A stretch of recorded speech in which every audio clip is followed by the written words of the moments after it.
Hello विद्यार्थियों, कैसे हैं आप सब लोग। आशा करते हैं कि आप सब बहुत अच्छे होंगे और मस्ती के साथ अपने चैनल पर बायोलॉजी की पढ़ाई करते होंगे।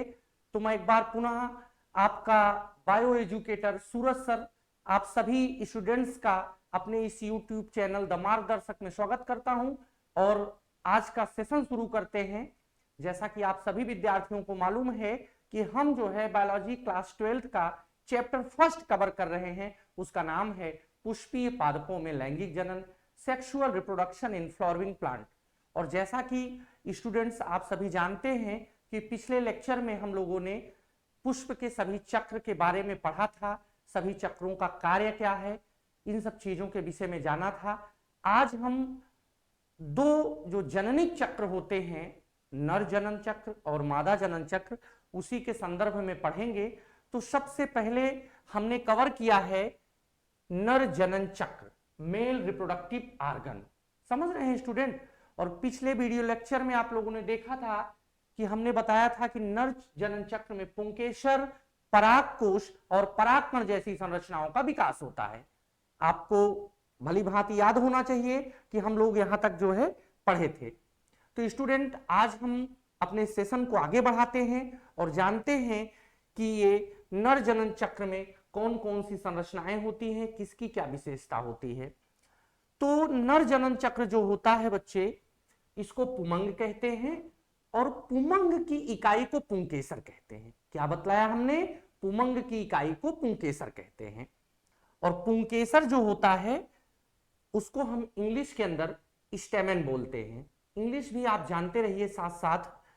और ये जो है मुख्यतः दो संरचनाओं से बना होता है, पुतंतु और परागकोश। पुंकेसर जो है बना होता है पुतंतु और परागकोश से। पुतंतु को हम तंतु भी बोल देते हैं और अंग्रेजी में फिलामेंट बोलते हैं। परागकोश को हम एंथर बोलते हैं। समझ गए स्टूडेंट। एक भाग और होता है योजी जिसे कहते हैं, उसके बारे में भी हम चर्चा करेंगे। तो मेनली ये 2 पार्ट्स होते हैं, लेकिन योजी को भी हम साथ लेके चलेंगे। योजी को कनेक्टिव कहते हैं। ठीक है स्टूडेंट, समझ में आया।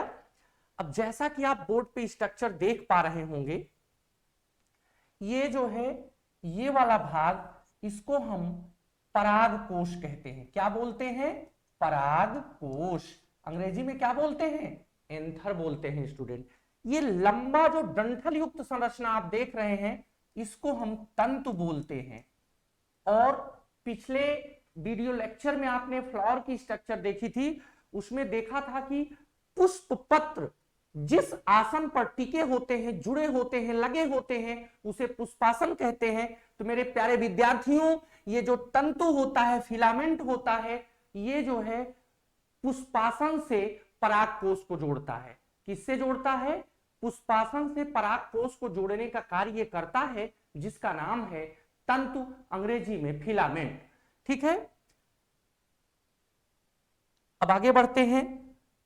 अच्छा, अगर इसको डिफाइन करना हो कि परागकोश कहां होता है, according to structure, according to situation, तो हम कह सकते हैं कि जो परागकोश होता है वो पुतंतु के स्वतंत्र सिरे का एक क्षेत्र होता है। पुतंतु जो होता है उसके स्वतंत्र सिरे का एक क्षेत्र होता है, जिसे हम परागकोश के नाम से जानते हैं। परागकोश को अंग्रेजी में एंथर कहते हैं। ठीक है। हाँ स्टूडेंट, एक चीज आप और ध्यान रखेंगे, पुंकेसर को लघु बीजाणु पर्ण कहते हैं। पुंकेसर को क्या बोलते हैं? लघु बीजाणु पर्ण। लघु बीजाणु पर्ण, समझ रहे हैं? ठीक। अब इसकी अंग्रेजी भी मैंने लिख रखी है, माइक्रो स्पोरोफिल। क्या बोलते हैं? Micro sporophyll. ठीक है, चलिए आगे बढ़ते हैं। ये इसको ध्यान रखिएगा, ये पूछा जाता है पुंकेसर को कि और किस नाम से जानते हैं, तो इसको लघु बीजाणु पर्ण के नाम से जानते हैं। ठीक। अब ये जो है पुतंतु जान लिए, परागकोश जान लिए। अब आगे बढ़ते हैं स्टूडेंट। अच्छा, परागकोश जो होता है वो पुतंतु के एक छोटे से क्षेत्र, पुतंतु के एक छोटे से क्षेत्र योजी द्वारा जुड़ा होता है। परागकोश अगर दूसरी भाषा में कहें तो ये इसके जुड़ाव का कारण क्या है? तो योजी ही है स्टूडेंट। प्रत्येक पराग कोश में 2 पालियां होती हैं। पालियां कहने का मतलब स्टूडेंट कि जैसे मान लीजिए कि ये देखिए, ये पाली एक पाली, 2 पाली हो गई। जैसे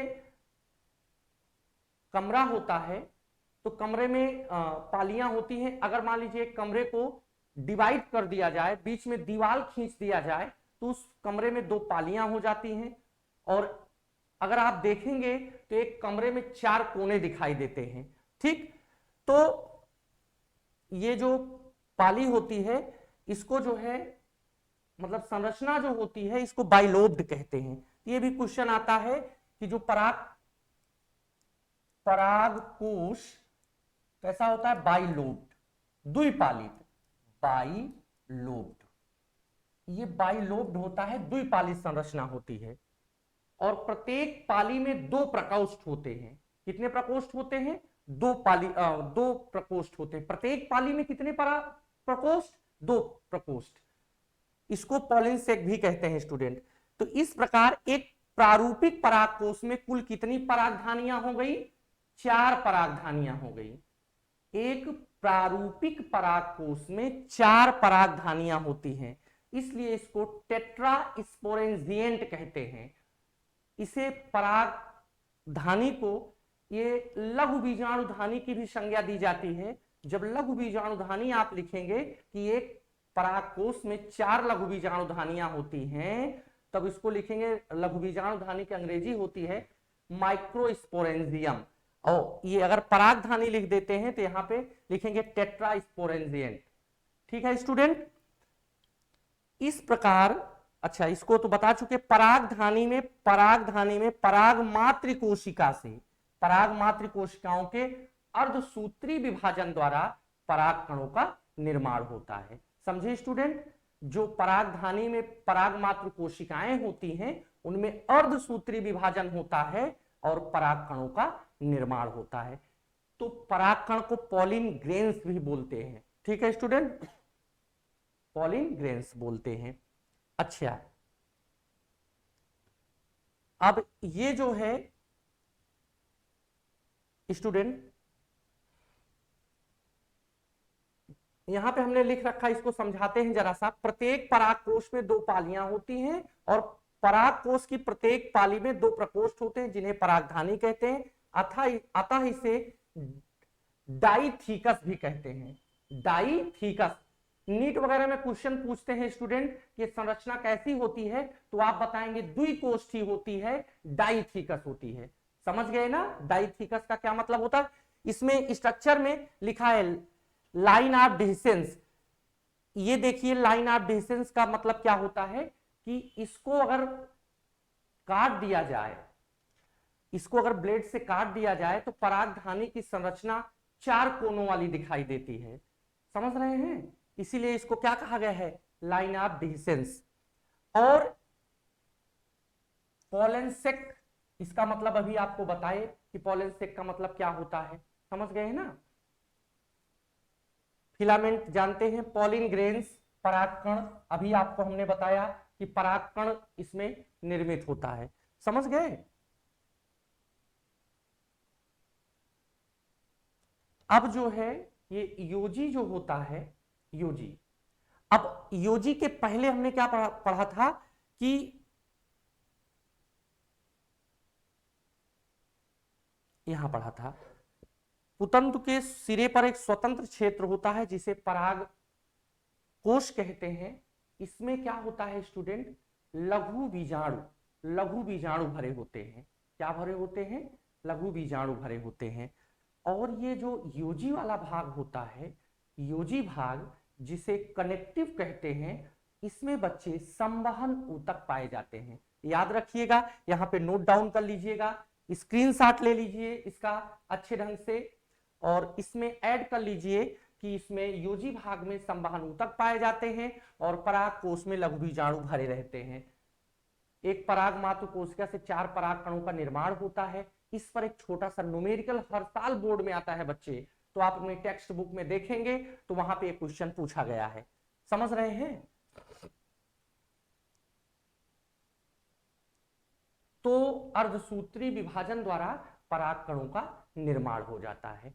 तो आज हम नर जननी चक्र का एक महत्वपूर्ण भाग पढ़े जिसका नाम है पुंकेसर। और पुंकेसर में क्या होता है, परागकोश होता है और 4 लघु बीजाणुधानियां होती हैं। तो स्टूडेंट आराम से इसको आप जो है स्क्रीनशॉट ले लीजिए, नोट डाउन कर लीजिए, क्योंकि हम धीरे धीरे एक एक संरचना पर डीपली जो है आपके साथ डिस्कस करेंगे। और आगे आने वाली हमारी अगली संरचना है लघु बीजाणुधानी। हम लघु बीजाणुधानी के परतों के विषय में पढ़ेंगे कि कौन कौन सी परतें होती हैं, लघु बीजाणुधानी क्या होती है, इसका कार्य क्या होता है। तो इस तरह आप जो है जितना आज पढ़ाया गया रिवाइज जरूर करेंगे स्टूडेंट, और बताएंगे कि वीडियो आपको कैसा लगा। वीडियो अच्छा लगा हो तो लाइक करेंगे, शेयर करेंगे और अपने दोस्तों को जरूर बताएंगे कि इस चैनल पर बायोलॉजी की पढ़ाई होती है। तो हम आशा करते हैं कि आप स्वयं जुड़ेंगे और तमाम स्टूडेंट्स को अपने इस प्यारे से चैनल से जोड़ेंगे। तब तक सभी विद्यार्थियों को बहुत बहुत धन्यवाद। शुभ रात्रि, नमस्कार।